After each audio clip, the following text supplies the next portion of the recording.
여러분 반갑습니다. 우리 가족들끼리도 우리 한번 인사하실까요? 우리 어떤 집사님께서 나 교회 처음 왔는데 나하고 밥을 같이 먹어줘서 이 교회 계속 다니게 됐다. 그런 분도 계십니다. 별거 아닌 거에 우리가 서로 감동하고 눈빛 한 방에 또 우리가 마음이 녹아지고 하는 것이죠. 여러분들 오늘 오랜만에 오신 분들도 계시고 하니까 우리 가족들 이렇게 좀 두루두루 살피면서 우리 사랑의 인사 한번 나누고 하나님 말씀 우리 받도록 하십시다.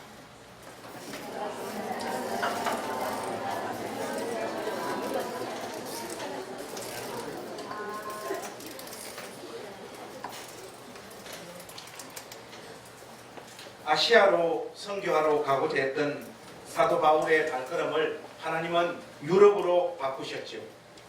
그래서 그 첫 번째 도시로 우리가 지금 살펴보고 있는 이 빌립보를 허락하시고 하나님께서는 시종일관 선교의 방향과 계획에 대한 이니셔티브를 하나님께서 먼저 쥐고 계셨습니다. 확실히 이 일은 사도의 계획과 준비에 1차적인 방점이 놓여 있지 않습니다. 이루고자 하시는 분명한 방향과 목적을 갖고 계시는 하나님께서 사도들을 하나님 자신의 도구로 삼으셔서 하나님 자신의 선교를 이루어가고 계신 것입니다. 하나님께서 사도들의 일행을 빌립보 지역으로 인도하신 것은 이 지역에 교회를 세우고자 하셨던 것, 이것이 하나님 마음에 있는 1차적인 목적이었습니다. 여러분, 오늘 우리가 읽은 말씀 맨 끝절 40절 말씀을 한번 보십시오. 이 40절 말씀을 보시면 어떤 내용이 나와 있습니까? 우리 한번 40절 말씀을 한번 같이 읽었으면 좋겠습니다. 시작.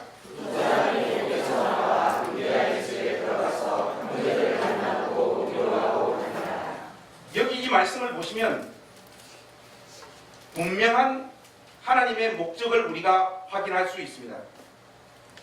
두 사람이 옥에서 나와 루디아의 집에 들어가서 형제들을 만나보고 위로하고 가니라, 이렇게 기록되어 있죠.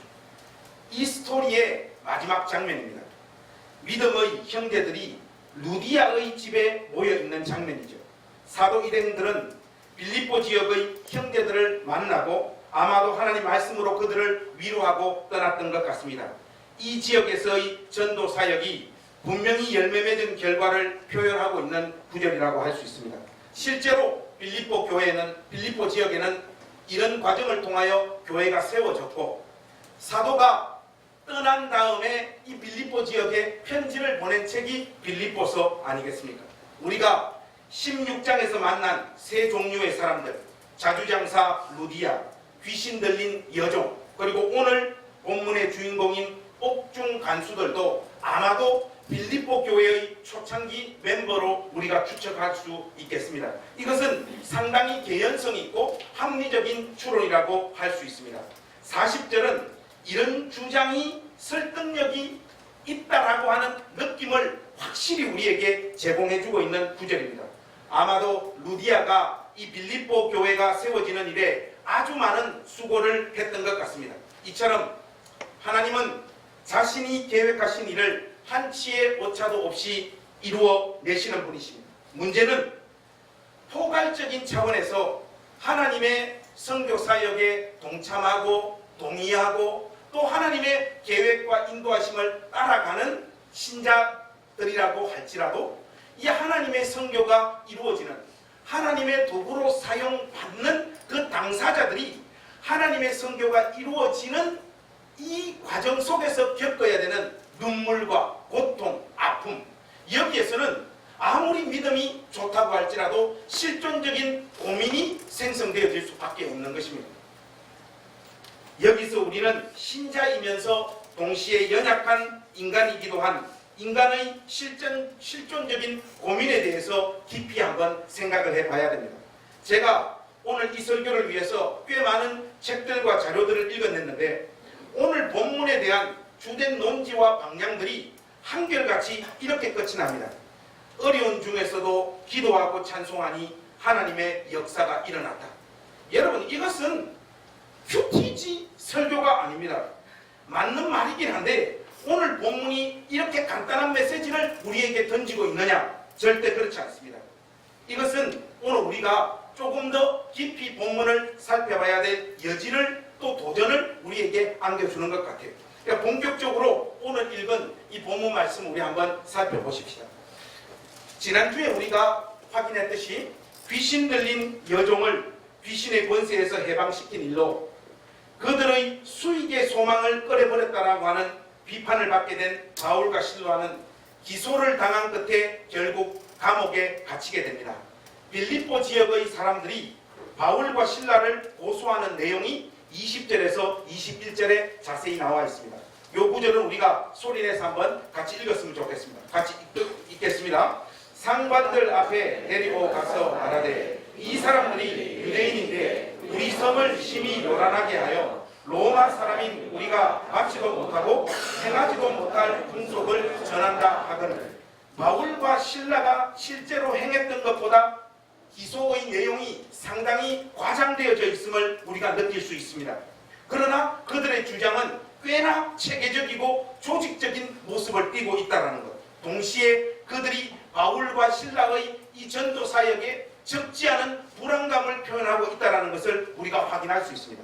여러분 먼저 20절 말씀 보시면 바울과 실라를 상관들 앞으로 데리고 갔다라고 하는 표현이 나오죠.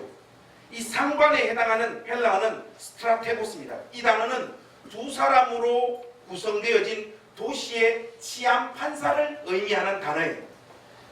한마디로 상관의 역할은 도시의 치안과 질서를 유지하는 책무를 맡은 사람들입니다. 실은 자신들의 수입의 소망이 끊어진 일 때문이지만 그런 근본적인 이유는 다 감추어 놓고 그들이 전면에 내세우는 명분은 완전히 다릅니다. 자세히 보시면 20절에 이런 표현도 또한 나옵니다. 여러분들 20절 한번 보세요. 이 사람들이 유대인인데 하는 표현이 나오죠. 이 표현이 원문에서는요 문장 맨 끝으로 나와 있습니다. 한마디로 여러분들 중고등학교 다닐 때 분사구문 공부하셨죠? 바로 이 문구가 지금 분사구문으로 문장 맨 끝으로 나와 있어요. 그래서 이 부분에 해당하는 보다 더 정확한 뜻은 유대인들이기 때문에가 맞습니다. 그래서 21절에 등장하는 로마 사람인 우리가 하는 이 표현도 로마인들이기 때문에로 번역을 바꾸는 것이 훨씬 원문에 낫습니다. 바울과 실라를 고소하는 자들의 주된 요지는 한마디로 이것입니다. 그들이 유대인들이기 때문에 지금 이 짓을 하고 있지 로마인들이라면 이 짓을 할 수가 없다. 이것을 이야기하는 것. 쉽게 말해서 인종주의를 부추기고 있는 것입니다. 대중을 설득하고 선동하는 데 있어서 가장 잘 먹혀 들어가는 방법이 뭐냐? 인종주의입니다. 그들은 로마인과 유대인을 대조시키면서 이 인종주의를 부추겨서 자기들의 기소의 내용을 더 설득력 있게 만들려고 하는 것이죠. 여러분 이런 일들은 보통 언제 많이 벌어집니까? 선거할 때 많이 벌어지잖아요. 여러분 혹시 우리 청년들은 잘 모를 것 같은데 초원 독집 사건 혹시 아십니까? 지금 깜빵에 들어가 계신 위대하신 우리 김기춘 선생님, 이분이 1992년 12월 11일 대통령 선거를 앞두고 저지른 악질적인 대중 선동 사건이죠. 여기서 여러분 뭐가 나왔는지 아십니까? 그 대한민국 사람들이라면 누구나 다 아는 그 짜증나는 표현이 이때나 우리가 남이가 그때가 이게 나. 김영삼, 김대중, 정주영 세 사람이 그때 출마했잖아요. 경상도 지역에 정주영 씨가 인기가 좋았잖아요. 더군다나 그때 반값 아파트 공략해가지고 김영삼의 경상도 표를 정주영이 잠식하는 것 때문에 두려움을 가지고 김기춘이 부산에 있는 초원 독집에 이 관계 기관장들 다 집합시켜 놓고 지역주의를 부추겨야 선거에서 이긴다. 그때 실질적으로 우리가 남이가 이번에 안 되면 영도 다리에 빠져 죽자, 민간의 지역 감정을 부추겨야 이길 수 있다. 이런 말들을 실질적으로 했고 이게 안기부 직원들이 녹음해가지고 세상에 공개하는 바람에 이 초원복집 사건이 아주 유명하게 되었지 않습니까? 오고 오는 모든 세대의 인간들이 하는 짓들이 주로 이런 짓입니다. 이런 인종주의를 부추기는 방법들이 먹혀 들어가면요, 그 뒤로는 아무 말 대잔치를 해도 그냥 패스해요. 그들이 지적한 구체적인 기소의 내용은 우리 성을 심히 요란하게 하여 로마 사람인 우리가 받지도 못하고 행하지도 못할 풍속을 전한다 하거늘 하고 하는 내용 속에 전부 다 들어가 있습니다. 여기 보면 두 가지 표현이죠. 하나는 우리 성을 심히 요란하게 한다. 그리고 로마 사람들이 행하지도 못할 풍속을 전한다. 이 두 가지 표현은 빌립보 지역 전체의 가치관과 삶의 양식을 총체적으로 바울과 실라가 흔들고 있다라고 이야기를 하고 있고, 이 두 내용을 가만히 보면요, 정치적인 또 종교적인 제목을 동시에 때려 입히고 있다는 것을 우리가 확인할 수 있습니다. 치안을 위협하는 범죄와 종교적 범죄를 동시에 저지르고 있는 두 악당이 바울과 실라라고 하는 말인 것이죠. 결국 이들의 기소는 깊은 논의도 필요 없이 그냥 인종주의가 먹혀 들어갔기 때문에 그냥 통과되어집니다. 이런 것을 그냥 통과한다. 이거 사자성어로 노루패스라고. 이제 바울과 신라의 운명은 더 큰 고통의 운명의 주인공이 되는 자리로 내몰립니다. 그래서 우리 성도님들 22절 이해 한번 보십시오. 22절에서 23절 제가 한번 읽겠습니다. 무리가 일제 일어나 고발하니 상관들이 옷을 찢어 벗기고 매로 치라 하여 많이 친 후에 옥에 가두고 간수에게 명하여 든든히 지키라 하니 그가 이러한 명령을 받아 그들을 깊은 옥에 가두고 그 발을 착고에 든든히 채웠더니 선동되어진 무리들의 더 거센 고발로 인해서 스트라테고스 치안판사는 바울과 실라의 옷을 찢어 벗기고 매를 치라는 명령을 내립니다. 이 명령을 전달받고 실행한 자들은 아마도 35절과 38절에 등장하는 부하라고 하는 이 표현, 여러분들 보이시죠?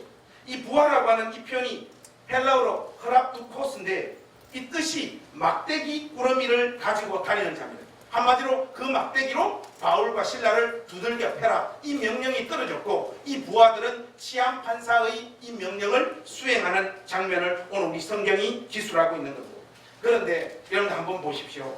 이 부타가 참으로 악질적인 것은 맨살 위에 매를 가하고 있는 것입니다. 옷 위에 두들기는 것과 맨살에 두들기는 것은 천지 차이입니다. 이것은 제가 각종 매를 많이 맞아봤기 때문에 잘 압니다. 옷은 1차적으로 피부를 보호해주죠. 옷 위에 때리면요, 어지간히 맞아도 살이 터지지 않습니다. 물론 중학교 때 제가 수학 선생님한테 한 50대 맞고 집에 갔더만 팬티와 살이 붙어가지고 이 피 범벅이 돼 있더라. 요즘은 학교가 많이 좋아졌어요. 우리 때는 학교 가서 맞아야 그 다음부터 평안이 찾아오고 그 다음 수업을 온전히 받을 수 있는 그 정도 수준이었거든. 그런데 이것은 옷을 다 벗기고 맨살 위에 그대로 가하는 것입니다. 유대인들의 법정이라면 40의 하남 매가 최고 수준입니다만은 지금 이 법정은 유대인 법정이 아니지 않습니까? 로마의 직할 도시인 빌립보 법정입니다. 그리고 사도 바울과 실라는 이방인으로 간주되어지고 있어요. 무슨 말인가 하면 40대의 하나 가만 매가 최정점이 아니라는 거예요. 때리고 싶을 만큼 두들겨 패는 겁니다. 고린도 후서 11장으로 우리 잠깐 한번 가보실까요? 왜냐하면 오늘 이 부타 사건을 사도 바울이 아마 이 말씀 속에서 회상하고 있는 것 같습니다. 여러분 고린도 후서 11장 23절에서 25절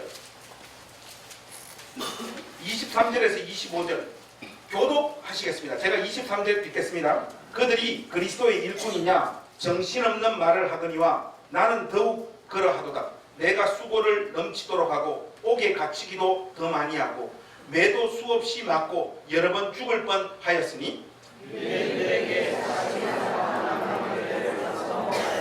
그 다음 이제 중요합니다. 25절 우리 같이 한번 읽으십시다. 시작. 3번 태장으로 맞고 1번 돌로 맞고 3번 파선하고 일주야를 깊은 바다에서 지냈으며. 여러분 여기 보면 3번 태장으로 맞고 하는 표현이죠. 이 태형이라고 하는 것은 허리 아래 그리고 허벅지까지 알가를 벗겨놓고 그 볼기를 가하는 것, 그것이 태형인데, 사도 바울은 이 전도 사역을 통하여 자기 인생에 3번 이 태장을 받았다고 고백을 지금 하고 있습니다. 많은 신약 학자들이 3번의 태장 중 1번이 이 빌립보 감옥에서 두들겨 맞은 것이다, 그렇게 거의 대부분의 학자들이 추정하고 있더라고요. 상당히 설득력 있는 주장이라고 할 수 있겠습니다. 무엇보다도 이 태형은요, 그 후유증이 평생 동안 간다는 그런 의미에서 아주 고통스러운 형벌인 것은 말할 필요가 없는 것이죠. 그래서 여러분 24절에 이제 보시면 이렇게 죽도록 얻어터지고 바울과 실라는 차고에 매여서 깊은 감옥에 수감되어집니다. 여러분 차고가 뭐냐? 이거 쉽습니다. 여러분 텔레비전 보면 춘향전 보시죠. 그 보면 춘향이가 목에 차고를 딱 걸고 끌려 나오지 않습니까? 그게 목에 씌워진 칼이거든요. 목에 씌워진 칼이에요. 그게 목에 씌워진 차고고요. 사도 바울은 발에 차고를 채운 것입니다. 로마 당시에 이 차고는 벽에 붙어 있습니다. 그리고 가랑이를 끝까지 찢어서 이 양쪽 차고에 두 발을 묶어요. 그렇기 때문에 편하게 벽에 기대어 앉을 수도 없고 죽도록 얻어터진 상황이기 때문에 편하게 누울 수도 없는 상황에 그 깊은 감옥 속으로 바울과 실라가 내몰리고 있는 상황입니다. 주님의 뜻에 순종하여 유럽의 첫성 빌립보로 인도함을 받고 또 복음 전도에 충실했던 이 사도 바울과 실라가 경험하고 있는 이 삶의 현실을 우리가 도대체 어떻게 받아들이고 이해해야 될까요? 아니 그 당사자였던 바울과 실라의 마음에는 도대체 무슨 생각이 차올랐을까요? 순종하고 복음 열심히 전한 것밖에 없는데 왜 나에게 이런 현실이 찾아올까 하는 이런 실존적인 고민이 없었겠습니까? 있었죠. 그런데 그들의 의식 안에 진짜 어떤 내용들로 이 순간이 견뎌지고 채워져 있었을까? 이 부분은 우리가 추측을 통해서 알 수밖에 없지만 25절, 26절 말씀을 통해서 이 사도 바울의 심령의 상태를 우리가 어느 정도 확인할 수 있을 것 같습니다. 그래서 여러분 사도행전 16장 25절, 26절 말씀 우리 같이 한번 읽어보십시다. 시작. 한밤중에 실라가 기도하고 하나님을 찬송하며 이에 갑자기 큰 지진이 나서 옥토가 움직이고 문이 곧다 열리며 모든 사람의 매인 것이 다 벗어졌습니다. 여러분 여기 보시면 한밤중에 바울과 실라가 기도했다라고 하는 이 표현을 우리가 좀 자세하게 살펴볼 수 있습니다. 이 25절 있잖아요. 이 25절을 헬라어 원문을 보니까요, 주 동사는 찬송하다입니다. 그런데 기도하다라고 하는 이 표현은요, 현재 완료로 나와 있습니다. 무슨 말인가 하니까 이 구절을 더 세밀하게 번역을 하면 이렇게 됩니다. 기도를 현재 완료로 번역을 해야 돼요. 밤중에 기도하면서 바울과 실라는 하나님을 찬양하고 있었다. 이것이 원문에 가까운 번역입니다. 이 말뜻이 함의하는 바가 뭐냐? 여러분들 이 부분은 오늘 우리가 제대로 정리를 해야 되는데, 우선적으로 순서적으로 하자면 기도를 먼저 했고 기도하는 중에 그 심령의 기도가 찬송으로 변하고 터져버린 역사가 일어났다. 이렇게 이 본문 말씀을 우리가 이해를 해야 되고요. 또 하나는 기도하다가 찬송하게 되었다라고 하는 이 흐름을 볼 때 바울과 실라의 기도의 내용은 하나님, 우리가 이 감옥에서 빠져나갈 수 있도록 은혜를 베풀어 달라, 이 기도가 분명히 아니었다라는 것, 우리가 그걸 알 수 있습니다. 여기에 대해서는 제가 확실하게 여러분들에게 증거도 제시할 수 있습니다. 왜냐하면 옥문이 열렸을 때 바울과 실라가 도망가지 않습니다. 감옥 안에 그대로 머물러 있어요. 이것은 바울과 신라의 기도의 내용이 하나님 우리로 하여금 이 감옥에서 빠져나가게 해주십시오 하는 것이 아니었다는 것을 우리가 알 수 있습니다. 그렇다면 기도를 하다가 그 기도가 찬송으로 터져나온 이 상황, 무엇보다도 바울과 신라가 하나님 앞에 강구한 구체적인 기도와 찬송의 내용과 고백이 무엇이었을까? 이것을 여러분 오늘 이 설교를 통해서 우리가 확인해야 됩니다. 본문에 찬송했다라고 하는 표현이 등장하고 있는 것을 보니까 바울과 신라는 분명히 그때 당시의 전통을 쫓아서 시편 찬송을 불렀던 것이 틀림없습니다.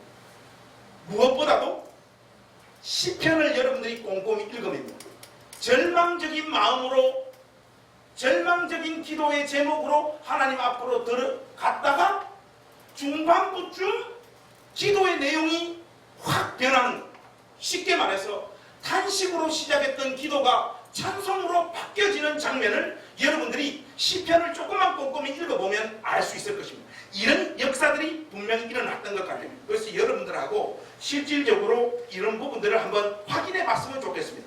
여러분, 많은 시편이 있는데 특별히 시편 22편, 여러분 우리 한번 한 사람도 빠짐없이 우리 한번 다 넘어가셨어. 이 시편 22편 말씀, 저 말은 사도 바울이 시편 22편으로 기도하고 찬송했다는 것이 아니고 이런 시편 22편 안에 담겨져 있는 이 내용과 정서가 바울과 신라의 마음이었다는 것입니다. 여러분 무슨 뜻인가 이해되시죠? 어리석은 설교자의 특징이 뭔가 하면 청중들이 내 설교에 은혜를 받고 내 설교를 잘 이해하고 있다라고 생각을 해서 계속해서 진도를 나가는 설교자는 대부분 다 어리석은 설교자. 저는 여러분들을 믿지 않습니다. 여러분 시편 22편 한번 보십시오. 자, 여러분 한번 보십시오. 어디서부터 이 내용이 확 바뀌는가? 나는 찾아내리라. 우리 교회에서 나만 먼저 알아내리라. 이런 마음으로 우리 한번 교독해 보겠습니다. 먼저 여러분 이 시편 22편이 시작되어지는 이 논조도 한번 마음에 두시고 제가 먼저 1절 읽을게요. 내 하나님이여 내 하나님이여 어찌하여 나를 버리셨나이까? 어찌 나를 멀리하여 돕지 아니하시오며 내 신음소리를 듣지 아니하시나이까? 내 하나님이여 내가 낮에도 부르시고 밤에도 잠잠하지 아니하오나 응답하지 아니하시나이까? 이스라엘의 찬송 중에 계시는 주여 주는 거룩하시니이다. 우리 조상들이 주께 의뢰하고 의뢰하였으므로 그들을 건지셨나이다. 그들이 주께 부르짖어 구원을 얻고 주께 의뢰하여 수치를 당하지 아니하였나이다. 나는 원래로 사람이 아니라 사람의 방황거리요 백성의 조롱거리이다. 나를 보는 자는 다 나를 비웃으며 입술을 비축거리고 머리를 흔들며 말하되 그가 여호와께 부탁하니 구원하실 걸 그를 기뻐하시니 건지실 걸 하나이다. 오직 주께서 나를 모태에서 나오게 하시고 내 어머니의 젖을 먹을 때 의지하게 하셨나이다. 내가 날 때부터 주의 아비가 되었고 모태에서 나올 때부터 주는 나의 하나님이 되셨나이다. 나를 멀리하지 마옵소서. 환난이 가까우나 도울 자 없나이다. 많은 황소가 나를 에워싸며 바산에 있는 생수들이 나를 불러쌌으며 내게 그 입을 벌림이 찢으며 부르짖는 사자 같으니이다. 나는 물같이 쏟아졌으며 내 모든 뼈는 어우러졌으며 내 마음 우리가 같아서 내 속에서 녹았으며 내 힘이 말라 질그릇 조각 같고 내 혀가 입천장에 붙었나이다. 주께서 또 나를 죽음의 진토 속에 두셨나이다. 그들이 나를 에워쌌으며 악한 무리가 나를 불러 내 수족을 찔렀나이다. 내가 내 모든 뼈를 셀 수 있나이다. 그들이 나를 주목하여 보고 내 겉옷을 하며 속옷을 드리고 온나이다. 여호와여 멀리하지 마옵소서. 나의 힘이시여 속히 나를 도우소서. 내 생명을 다해서 건지시며 내 유일한 것을 내 곁에서 구하소서. 나를 사자의 입에서 구하소서. 주께서 내게 응답하시고 들소의 뿔에서 구원하셨나이다.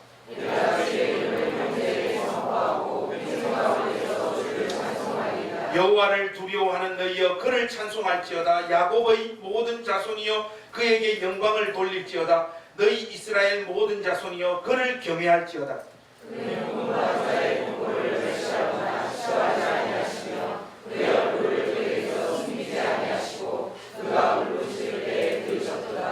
큰 회중 가운데서 나의 찬송은 주께로부터 온 것이니 주를 경외하는 자 앞에서 나의 서원을 갚으리이다.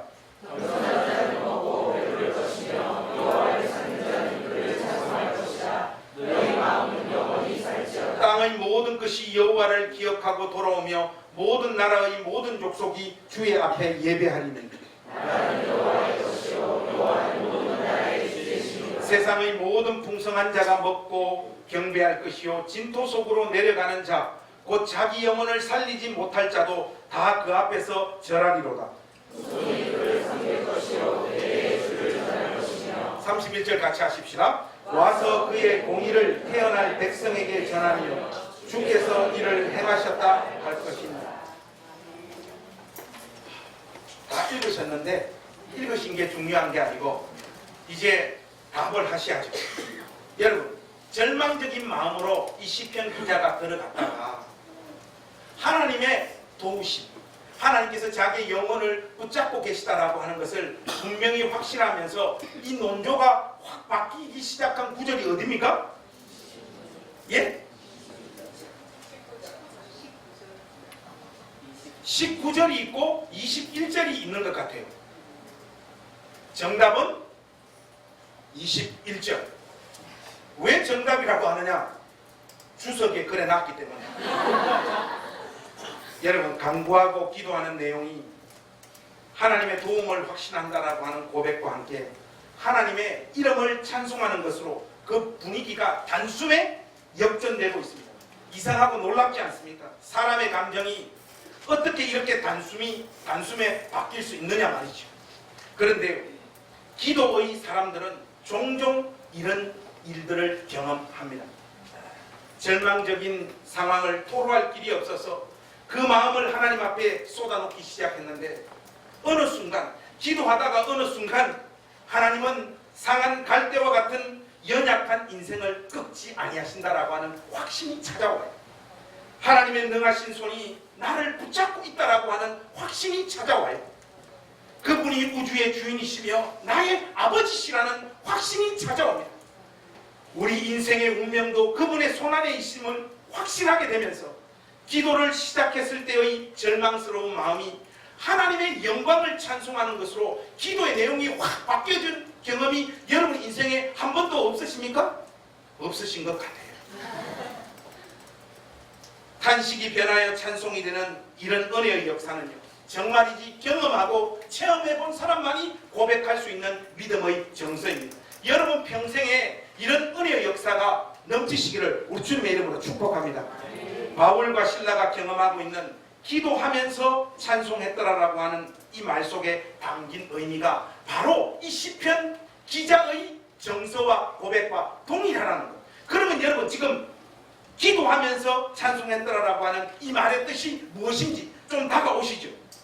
절망적인 상황 가운데 할 수 있는 것이 기도밖에 없어서 우리를 바깥으로 빼내달라고 하는 기도가 아니라 하나님, 도대체 하나님께서 이 사건을 통해서 무엇을 하시고자 하십니까? 바울과 실라, 우리들을 하나님 도대체 어디로 이끌고 가고자 하십니까? 하나님의 계획과 섭리가 무엇입니까? 이것이 바울과 실라의 기도였고, 이 기도 속에서 하나님께서 이 제국의 권세의 압제 속에서도 하나님 나라의 복음이 전진하게 될 것이라고 하는 확신을 두 사람 심령 가운데 부어주신 것입니다. 바로 그때 그들의 절망적인 기도가 하나님의 영광을 찬송하는 찬송으로 바뀌기 시작했던 것이죠. 저는 이 바울과 실라의 이 심정을 감옥에 한번 갇혀본 경험이 있어서 좀 느낄 수 있을 것 같아요. 제가 제대를 2달 앞두고 군에 있을 때 우리 중대장님, 우리 최고 고참이니까 애들을 인솔해가지고 탄약고 정리를 하라고 보내주셨어요. 하니까 제대 2달 남았는데 그 작업에 인생을 보낼 수 없잖아요. 그래서 저하고 저 동기 둘이서 바깥으로 빠지고 우리 밑에 애들 보고 가서 작업 잘하라고 하고 우리 셋은 술을 마시러 갔어요. 근데 저는 여러분 알다시피 이때까지 태어나서 아직 맥주도 한 잔 안 먹어본 사람이에요. 그래, 안 믿습니까? 많이 드시는 겁니다. 칭따오 맥주. 네. 그 전사님이 이번 주에 칭따오에 그 사업차 다녀오셨는데 금요일날 맥주 냄새가 너무 많이 나더라고요. 그래서 우리 세 명이 그 술 마시러 갔는데 저는 술을 못 마시니까 그 콜라를 마시고 이 둘이는 이 대낮부터 소주를 먹어요. 소주를 야 이제 그만 먹어라 했는데 이 둘이가 너무 많이 먹어가지고 둘이가 싸움이 났어요.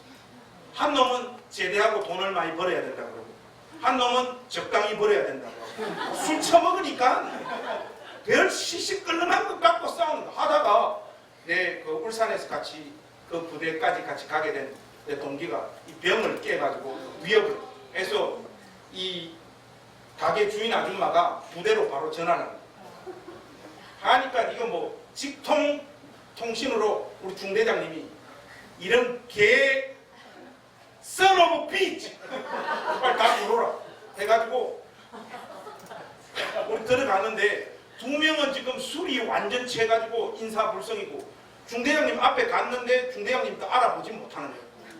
저만 맨정신이잖아요. 저만 죽도록 혼이 나고 일단 술이 깰 때까지 중대장님께서 우리를 배려를 해주시더라고요. 술 다 깨고 불러가 갔는데 너희들 세 명은 도저히 용서할 수 없다. 이런 군인 정신의 배반이 뭐 하시면서 이제 일장 운실하는데 우리 세 명이 받은 벌이 뭔가 하니까 중대 그 행정실 안에 보면 그 안에 탄약고가 있어요. 마치 감옥처럼 아주 좁은 곳. 너희들은 여기 들어가서 일주일 동안 살아. 그래서 우리 세 명이 이거 완전 중대 탄약고. 바울과 신라보다 더 고통스러워. 세 명이 들어가서 진짜 열쇠 장갑 버리는 거예요. 밥 먹을 때는 잠깐 풀어주고 밥 먹고 온 다음에 그대로 갇히고 하니까 처음에 들어가니까 너무 좁아서 다리를 세 사람이 편하게 뻗을 수도 없어요. 이 다 웅크리고 하니까. 근데 이 둘이는 저한테 미안하잖아요. 발성아 진짜 미안하다. 우리가 술 안 먹어야 되는데 술 먹고 너는 아무 잘못도 없는데 여기 왔다. 둘이가 막 저한테 막 빌더라고요. 저도 처음에 막 짜증나고 신경질 나고 막 때려치기고 싶죠. 나는 아무 잘못도 없는데 그런 원망과 불평의 마음이 처음에 있다가 시간이 조금 지나니까 마음에 이 기쁨과 평강이 찾아오더라고요. 뭔가 하니까 제대가 얼마 안 남았다. 여러분 바울과 신라가 이겁니다. 갇혀가지고 몸은 아프지요. 가장 깊은 감옥 속에 갇혀가지고 인간이라면 누구나 좌절하고 괴로워할 수밖에 없는 그 상황 가운데 많은 분들이 바울과 신라가 기도를 했다라고 하는 것을 자꾸 강조를 하시는데 기도한 건 맞아요. 성경이 그렇게 말하고 있는데 그런데 보면요 기도밖에 할 게 없기 때문에 기도를 한 겁니다. 여러분 보통 그렇지 않습니까? 우리가 절망적인 상황 가운데 놓이면요 기도부터 나옵니까? 안 그래요. 우리가 할 수 있는 이 수단 저 수단 이 방법 저 방법을 다 해봅니다. 그런 다음 할 게 이제 도저히 없을 때 그때 기도하거든. 바울과 신라도 할 게 기도밖에 없어가지고 하나님 앞에 도대체 우리 인생을 왜 이렇게 몰고 가시냐 하는 그 탄식의 기도를 얽기 시작을 했는데 하나님께서 기도하는 그 심령 위에 이 로마 제국의 정치 권력이 하나님 나라의 복음을 중단시킬 수 없다는 것. 그리고 그 하나님의 능하신 손 안에 바울과 신라의 운명도 담겨져 있고 하나님께서 이 감옥에 투옥시킨 이 사건을 통하여 하나님께서 이루시고자 하시는 계획이 있다는 것을 두 사람의 심령에 부어주신 것. 바로 그때 바울과 신라의 마음에서 찬송이 터져나온 것입니다. 사랑하는 우리 행식교회 가족 여러분, 오늘 이 본문이 우리에게 던지는 의미심장한 메시지가 있습니다. 그게 뭔가 하면요, 바울과 신라의 심령의 상태와 옥중 간수의 삶의 내용과 심령을요 극명하게 대조시키고 있다는 거예요. 여기 여러분들이 주목하셔야 됩니다. 여러분 16장 25절에서 27절 말씀을 한번 보시겠습니까? 거기 보시면요 옥중 간수의 마음을 우리가 확인할 수 있습니다. 우리 소리내서 한번 25절에서 27절 같이 한번 읽어보십시다. 시작. 한밤중에 바울과 실라가 기도하고 하나님을 찬송하며 죄수들이 듣더라. 이에 갑자기 큰 지진이 나서 옥터가 움직이고 문이 곧 다 열리며 모든 사람의 매인 옷이 다 벗어진지라. 간수가 자다가 깨어 옥문들이 열린 것을 보고 죄수들이 도망한 줄 생각하고 칼을 빼어 자결하려 하거늘. 여러분 이 간수의 마음 상태를 한번 보십시오. 간수는요 자신의 생명과 운명을 자기의 힘과 능력을 통해 스스로 안전을 확보하려고 했던 사람입니다. 쉽게 말해서 옥중 간수로서의 자신의 직업을 통해 자신의 생명과 삶을 유지할 수 있다라고 확신하면서 살았던 사람이었던 것이죠. 자신의 관리 능력과 통제력이 제대로 작동하는 범위 안에서만 그의 영혼은 평안을 누릴 수 있는 인물이었다는 것이죠. 알고 보면 가련한 인생입니다. 자신의 위신과 품위는 자기가 예상하고 있고 기대하고 있는 대로 삶이 움직여지고 돌아갈 때만이 자기의 삶을 유지할 수 있는, 알고 보면 이 옥중 간수가 특정한 어떤 삶의 패턴과 모양 안에 갇혀있는 사람이라는 것을 우리가 확인할 수 있는 것입니다. 그가 보인 반응 한번 보십시오. 칼을 빼어 자결하려 하거늘.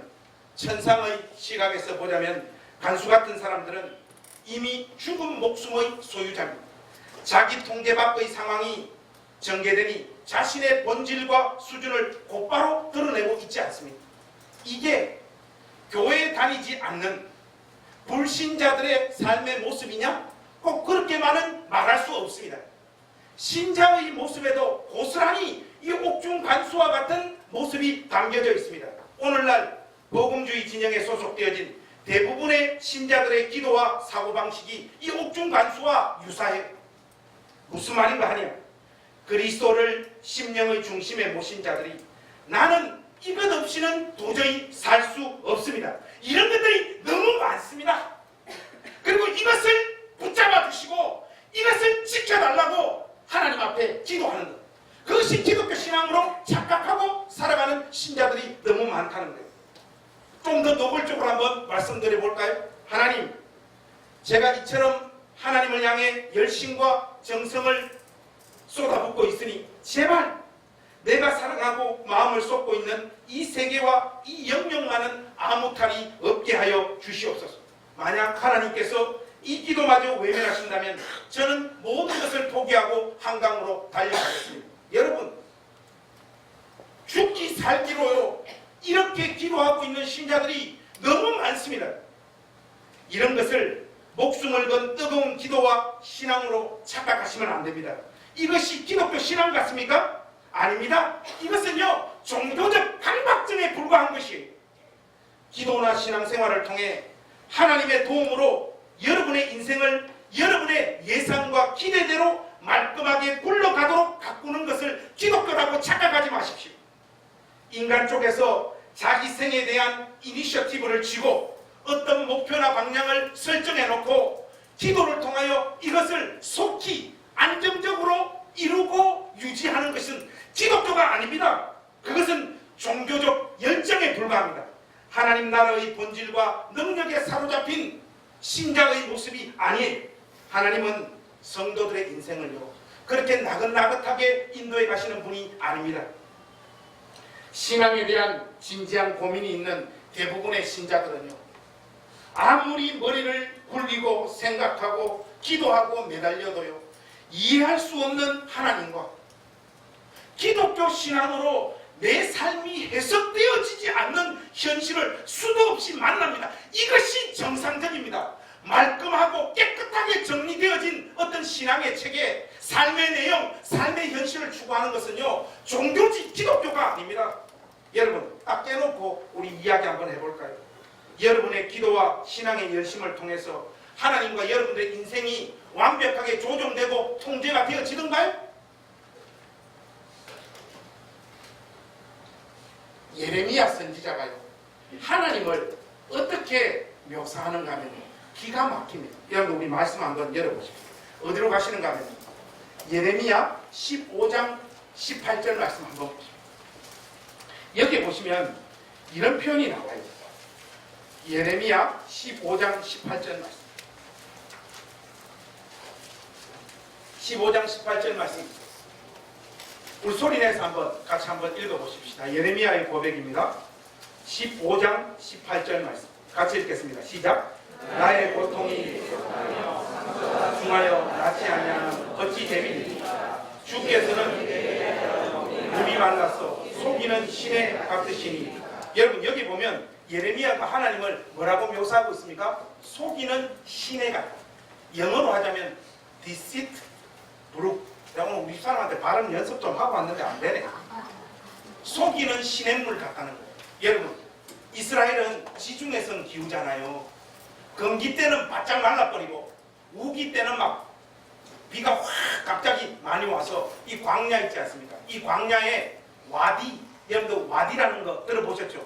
와디가 확 오면요, 그 말랐던 광야에 시내가 이렇게 형성되어집니다. 그러면 광야를 통과하는 나그네가 목이 말라서 저기 시내가 있다라고 해서 갔는데 가보니까 물이 바짝 말라요. 하나님이 마치 이와 같다는 겁니다. 여러분, 예레미야가 이 표현을 하나님 앞에 갖다 대는 것이 왜 충격적인가 하면 예레미야 2장에서 하나님께서 스스로를 뭐라고 소개했습니까? 나는 생수의 근원이다. 그렇게 이야기했잖아요. 너희들이 생수의 근원인 나를 버렸다. 그렇게 했지 않습니까? 지금 예레미야가 하나님은 속이시는 시냇물입니다. 뭔 말인가 하면 하나님은 생수의 근원 아니에요. 하나님은 속이시는 시냇물입니다. 하나님 시키는 대로 다 했더만 왜 내 인생은 상처와 눈물밖에 없습니까? 고통과 아픔밖에 없습니까? 하나님 언제 나한테 은혜를 베푸시고 다정하게 대해주셨습니까? 하나님은 속이는 와디, 속이는 시냇물이십니다. 그렇게 지금 고백하고 있는 거예요. 여러분, 예레미야의 이 고백이 예레미야의 고백입니까? 저와 여러분들의 동일한 고백 아닙니까? 이 기독교 신앙의 알 수 없는 신비적인 영역을요, 여러분들의 종교적인 열심을 투영해가지고 말끔하고 깨끗하게 정리하려고 하는 것, 그것이 여러분 불신앙입니다. 근데 오늘날 교회 권속들 마음에는 이 딱 옥중 간수와 같은 사람들이 너무 많아요. 딱 자기 통제 안에 삶이 움직여질 때만, 그때서만 마음의 평강을 누립니다. 직장만 하나 살짝 흔들려 버려요. 애들에게 조금만 문제가 있어요. 그 애들에게 조금만 문제가 뭡니까? 1등급 받던 애가 2등급 받아오면 헷갈아 가버리는 거예요.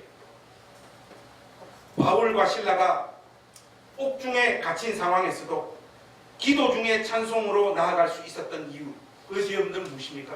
너무나 명백합니다. 옥중 간수와 정반대되어지는 마음, 자신들의 처절한 처지와 현실, 자기들의 능력과 수준, 그것에 의해서 하나님 나라의 운명과 자신들의 죽고 사는 문제가 결판나지 않는다라고 하는 이 확신이 단식의 기도가 영광의 찬송으로 바뀌고 있는 것입니다. 감옥에 갇혀 있지만 그들이 진정한 자유이니, 바른 착오에 매여 있더라도 하나님의 은혜의 복음은 얼마든지 전진할 수 있고, 하나님의 능하신 손 안에서 이 말도 안 되는 현실과 이 상황에 내몰린 자신들도 하나님의 복된 도구로 얼마든지 사용되어질 수 있다고 하는 이 확신을 기도 가운데 가지게 된 것입니다.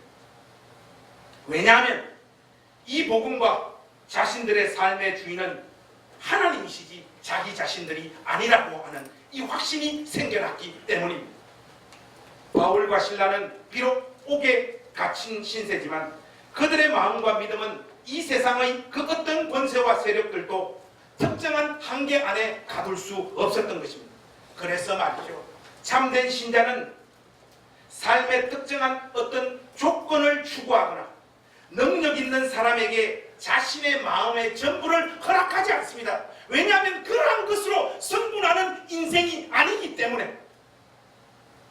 그러한 여건과 사람이 하나님의 일을 이루는 실체가 아니라고 하는 확신이 여러분들 가운데 있으셔야 됩니다. 이것이 없다면 여러분들은 옥중간수예요. 더 나아가 그 어떤 시련과 아픔을 야기시키는 삶의 조건 속에서도 괴로움과 답답함을 토로할 수는 있지만 궁극적인 이 마음은 꺾이지 않는 사람이 신자인 줄로 믿습니다. 그것이 바로 신자의 길입니다. 사랑하는 우리 행신교회 가족 여러분, 저도 목회를 하면서 느끼는 가장 큰 위로와 은혜가 있습니다. 그것이 뭐냐 하면 저의 객관적인 실력과 준비됨에 또 어떤 우리 교회를 형성하고 있는 어떤 조건에 의해서 이 교회가 유지하거나 부흥되어지는 것이 아니라는 것. 이것이 큰 은혜요, 큰 위로가 되어지더라고요. 여러분들이 자꾸 농담처럼 느끼시고 그렇게 말씀하시는데 저는 정말 근본적으로 열등감과 두려움이 많은 사람입니다. 지금은 조금 회복되어졌습니다만 10년 전 개척교회를 하는데 우리 교회 식구들이 한 40명 정도 됐거든요. 어느 날 우리 교회에 어떤 아주머니가 한 분이 이렇게 오셨는데 우리 교회 식구들하고 스타일이 다른 거예요. 쉽게 말해서 항상 저 주위에는 뭘 열심히 해도 잘 안 되는 사람들, 그리고 벌써 이 얼굴빛이 어두운 분들, 이런 분들 위주로 이렇게 교회가 형성되는데 그날 아줌마가 이렇게 왔는데 이 얼굴에서 광선이 나는 거예요. 쉽게 말해서 강남 스타일 아주머니가 우리 교회 찾아온 거예요. 이 딱 보니까 좋은 대학 나오셨어요. 부자야, 교양도 있고 예의 전부 다 갖췄어요. 이게 저한테 좋게 작용하는 것이 아니라 겁이 확 나더라고요. 겁이. 저 사람이 가진 어떤 지식과 교양적인 이런 체계가 내가 표현하는 말투나 설교의 내용 그 위에 있을 것 같은 그 두려움이 막 오니까 설교를 제대로 못하겠다. 집에 와서도 우리 사람 보고 제발 저 사람 우리 교회 안 나왔으면 좋겠다. 진짜 안 나오더라고요. 근데 이제는요, 저는 이런 차원의 심령의 상태에서 해방되어진 목사라고 이 연사 강력하게 외칩니다. 이제는 안 그래요. 이제는 그런 분이 오셔도 겁나지 않습니다. 그냥 똥들이 앉았다고 생각하고 설교하면 여러분들 오해하지 마십시오.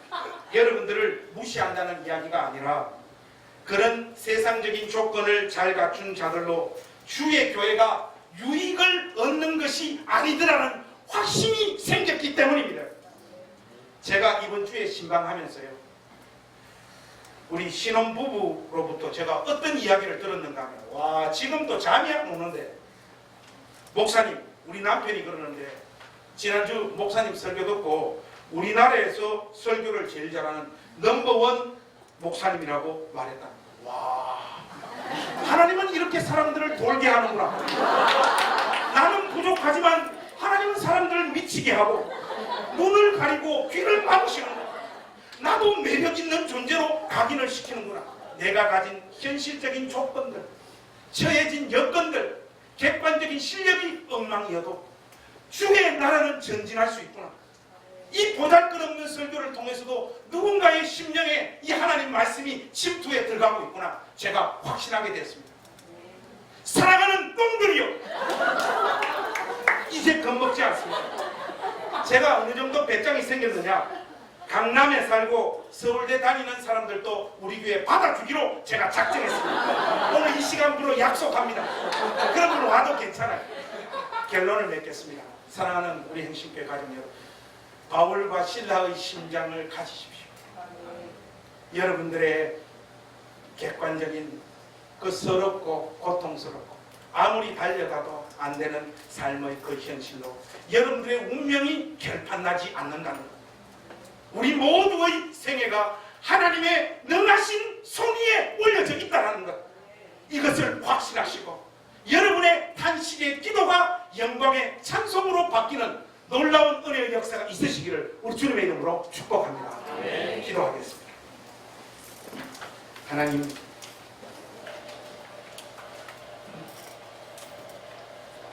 한없이 연약한 이 종과 우리 행신교회 가족들의 삶을 하나님의 능하신 오른팔로 붙잡아 주시옵소서.